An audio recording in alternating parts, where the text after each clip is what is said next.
Where are you running to? Come here. Please leave me alone. I'm not a dog. Hey, lovers. Before we dive into this amazing story, please do me a quick favor. Hit that subscribe button, turn on the notification bell, give this video a thumbs up, and drop your thoughts in the comments. That way, you'll be the first to know whenever I post a new video. Thank you. If you don't marry him, you will bring shame to this family, Mama said, her eyes full of tears. The response was silence. But he's too old for me. I don't even know him.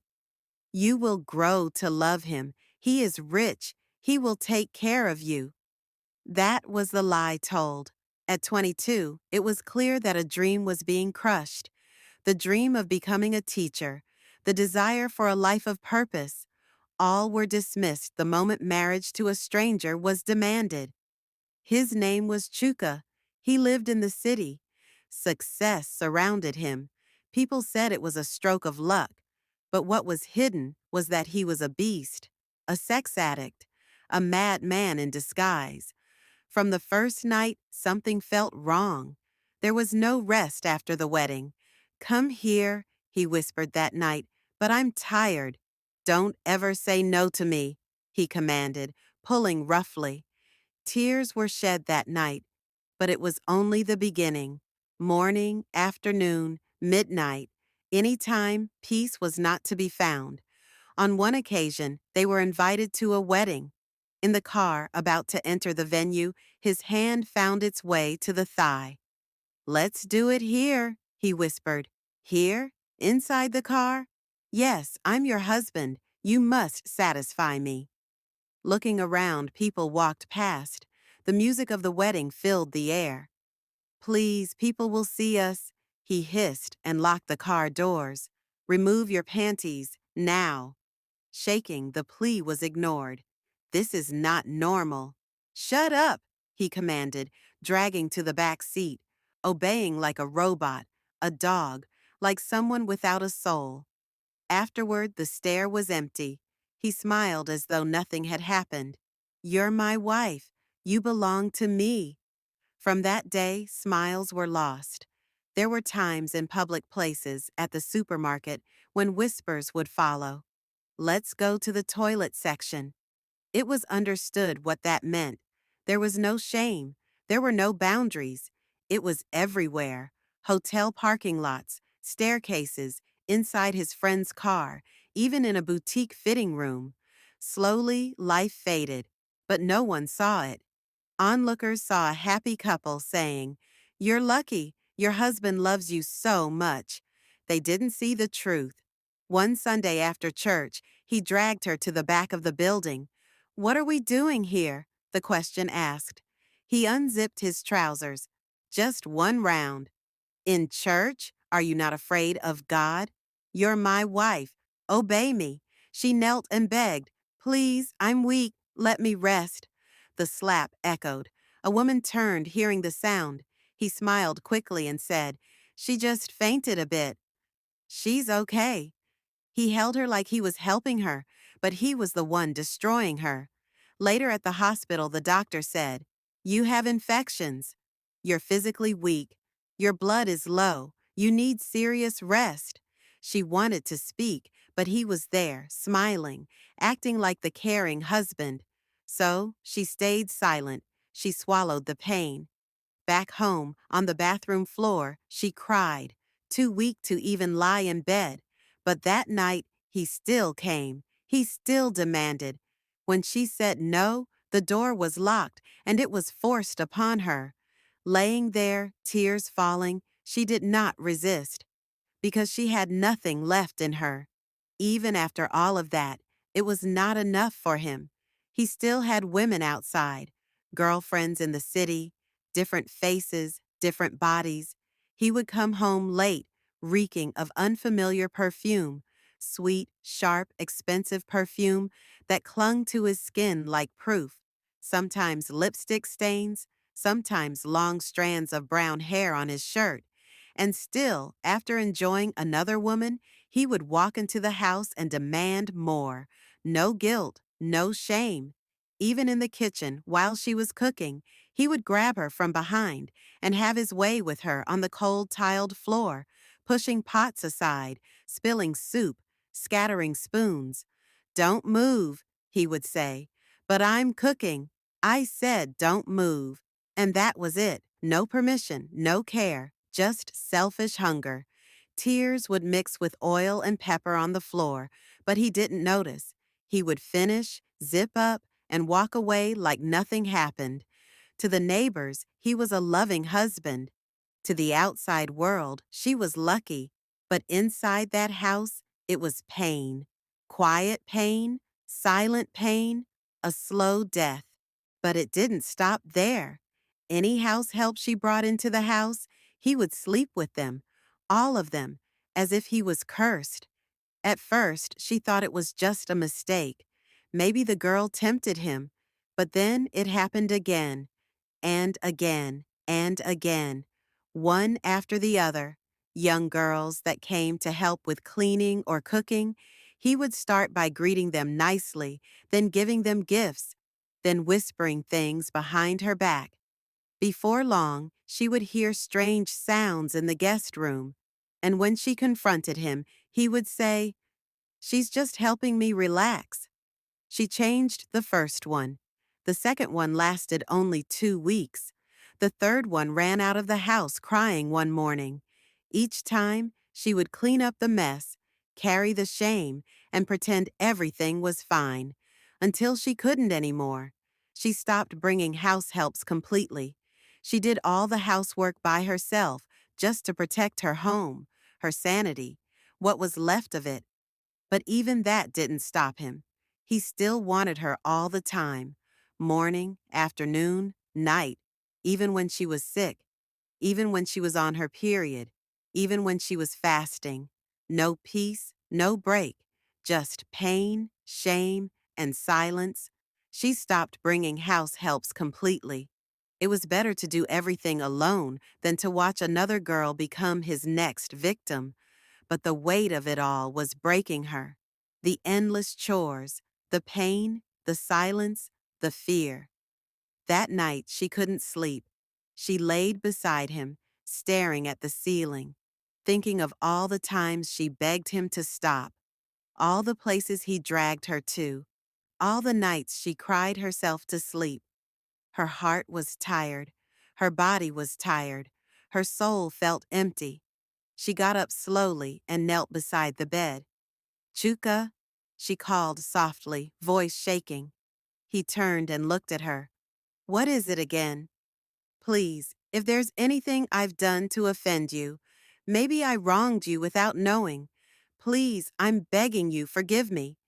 He stared like she had lost her mind. "I'm tired," she continued. "I don't even know myself again. I don't feel human anymore. If I've done anything wrong, punish me another way. Not like this. Please." He sat up slowly. His eyes were cold. His face was blank.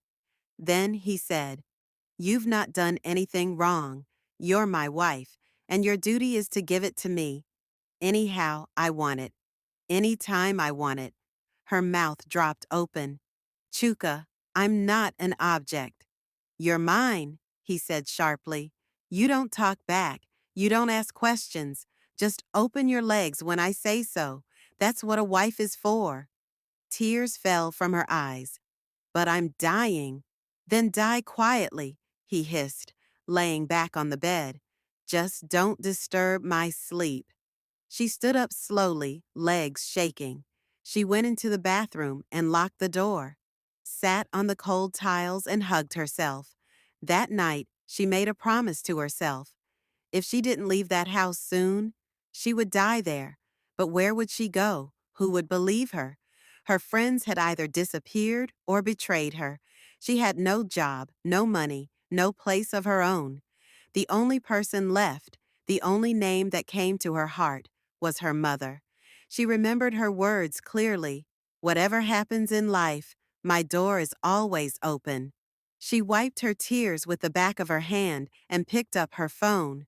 With shaky fingers, she dialed the number. "Mama," she whispered. "My daughter," her mother said cheerfully. How is my son-in-law? She paused. The lump in her throat was heavy. Mama, I need to talk to you.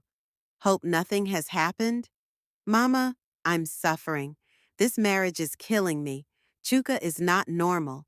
Every day he wants sex. Morning, night, anytime, anywhere. I've become like his toy. I don't rest. I don't feel okay. I think I'm losing my mind, Mama. Her mother was quiet for a few seconds. Then she said something that shattered her heart. My dear, you're lucky. She thought she didn't hear well. Lucky? Yes, now. Some women are in their husband's house begging for sex and not getting it. Your husband wants you all the time. You should be grateful. Mama, did you hear what I said? He forced me in public places. He slapped me in church. Shh, her mother cut in sharply. Don't say such things about that man again.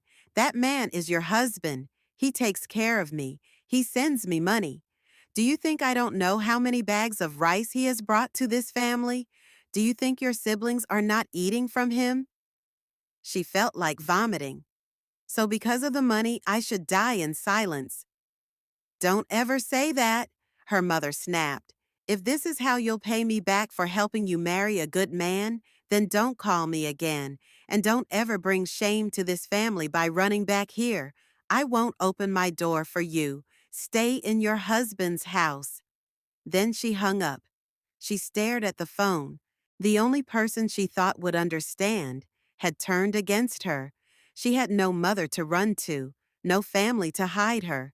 She cried until her chest was burning. Then she remembered someone else. Kioma, her best friend from secondary school, her safe space, her sister from another mother. She picked up her phone again, voice already cracked. Kioma, babe, what's wrong? You sound weak. I'm not okay. Chuka is draining me. I feel like I'm dying slowly. Kioma didn't even let her finish. I'm coming over. I'll stay with you for a few days. Maybe if I'm around, he'll respect himself. Her heart lifted, even if just a little. 2 days later, Kioma arrived.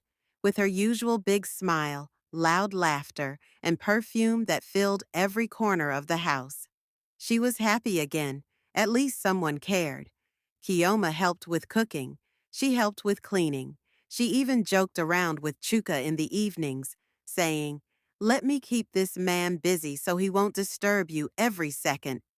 She felt safe again, until that night. She woke up suddenly.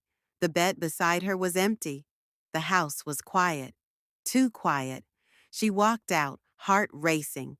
That was when she heard it, soft moaning from the guest room. Her legs shook as she tiptoed closer. She pushed the door open, and there was Kioma, on top of Chuka, laughing, moaning, enjoying herself. She froze. Her world collapsed. When Kioma finally noticed her standing at the door, she didn't even panic. She looked at her and said, "Shebi you no one open leg for your husband. Allow me enjoy Biko." Like it was a joke, like she was nothing. "Get out," she screamed. Kioma rolled her eyes, picked up her wrapper, and walked out like she owned the house. She turned to Chuka, tears already pouring. "You didn't even hide it? In my house? With my best friend?" He wiped his mouth with the bedsheet. "Next time, open your legs before someone else opens it for you." Then he walked past her, dragged her to the bed, tore her nightgown, and did it again. Like a demon. No apology, no shame, no guilt. And when he finished, he rolled away and slept like nothing happened. She laid there, broken. This wasn't marriage, it was a nightmare. She became a shadow of herself, her once vibrant body now frail, too slim, her bones jutting out.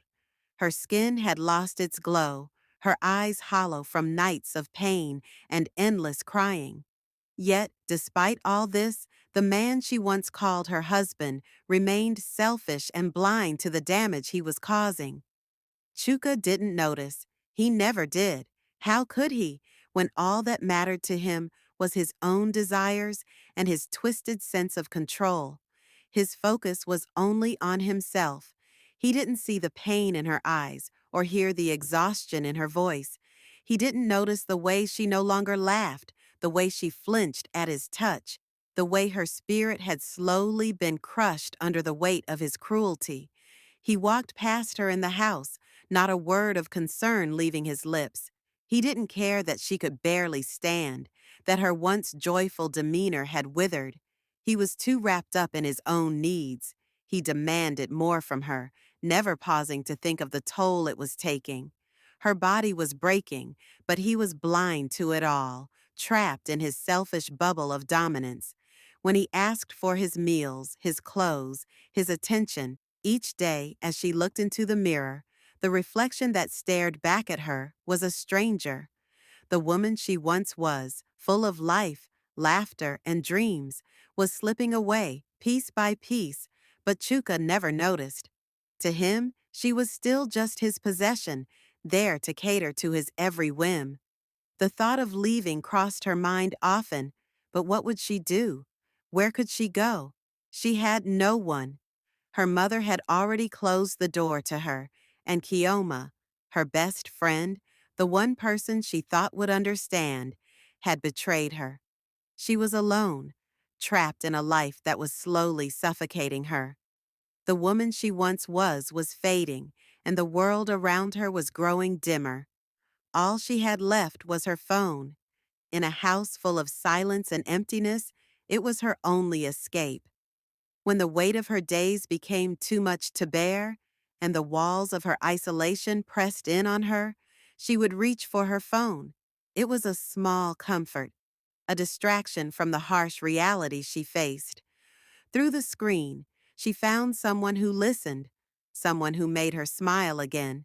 His name was Michael. He lived in the same state as her, but they'd never met in person. It started with a random friend request on Facebook. At first, she was hesitant, but something about his profile picture, his smile, made her curious. She accepted the request, and they began chatting. Michael was kind. He was understanding. He never judged her, never asked too much, just simple conversations about life, about things that made her laugh, about little joys that felt so far away in her current reality. He didn't know the full extent of her pain, but he knew enough to offer her a moment of peace. Anytime she felt too alone, too sad, she would pick up her phone and send him a message. His replies were always quick, always warm. His words, like a gentle balm, eased the tension in her chest. "How's your day going?" he'd ask. "Same old, just surviving," she'd reply, but she always felt better after their chats. "Well, you're stronger than you think," Michael would say. "Keep going, one day at a time." And somehow, with every message, every laugh, every smile that appeared on her face, when he made a silly joke or said something kind, she felt like she wasn't completely lost. Michael wasn't physically there, but his presence, his words, were enough to keep her from sinking entirely into despair. For a few moments each day, she didn't feel like the woman trapped in a loveless marriage, a woman whose life was being drained. She was just a person, talking to a friend. It wasn't much, but it was enough to remind her that there was still hope, even if it was just in the form of a simple text message. She sat on the edge of the bed that evening, her knees drawn to her chest, scrolling through her last chat with Michael. He had just sent another meme that made her chuckle softly. "You always know how to make me laugh," she typed, thumbs moving quickly. He replied instantly, "That's my job. You deserve to smile." She smiled again. A real smile, the kind that felt unfamiliar on her face lately. She was about to respond when a shadow fell across the room. She looked up and froze. Chuka was standing by the door, his eyes fixed on her phone.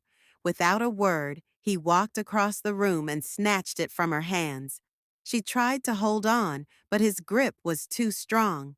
He glanced at the screen. Michael? He said slowly, voice rising. Who the hell is Michael? Ada swallowed hard, panic rising in her throat. Just a friend. We only chat sometimes. Before she could say more, the phone flew across the room and crashed into the wall. The screen shattered on impact. So this is what you do all day? Flirting on Facebook while I'm out there hustling, he shouted. No, I swear it's not like that, Chuka. Please. But he wasn't listening. His eyes were already dark with lust and anger. He stepped closer, towering over her. Open your legs. I'm horny. Her heart dropped. Chuka, please. I'm not feeling okay. He didn't care. He pushed her back on the bed, ignoring her protests, ignoring her tears. She turned her face away in shame, her spirit breaking again as he took what he wanted, like he always did. When he finished, he stood, zipped up, and spat on the floor. Be useful for something at least, he muttered before walking out. She lay there, numb, broken, and across the room, her only source of comfort, her phone, was now just a shattered piece of glass. But somewhere deep in her heart, a quiet voice began to whisper again, You don't belong here. You deserve more than this. The following day, as soon as Chuka left for work, Ada knew it was time. The silence in the house was suffocating, and the weight of her misery was unbearable. She walked to the small corner where she kept her belongings, her hands trembling as she packed the few clothes she had left, not even bothering to fold them properly. It felt like she was packing up her entire life, her broken dreams, her lost happiness, and the years wasted in a marriage that had never been hers to begin with. The suitcase clicked shut, and for the first time in what felt like forever, Ada took a deep breath. She wasn't sure what she was going to find at her mother's house, but she knew she couldn't stay in this place. Not anymore. She grabbed her phone, her only companion for so long, and looked at the shattered screen. It didn't matter. She wasn't going back. Not to the man who had broken her, not to the emptiness that had consumed her. She was leaving for good. With her heart pounding in her chest, Ada walked out of the door, into the bright morning sunlight, carrying everything she had left. When she arrived at her mother's house, she hesitated before knocking. The thought of what she'd just left behind still weighed heavily on her mind. She wiped the tears that threatened to fall and braced herself for whatever might come next. Her mother answered the door quickly, and as soon as she saw her, her face crumpled. Ada was no longer the daughter who had walked away months ago. She was a shadow of the woman she used to be.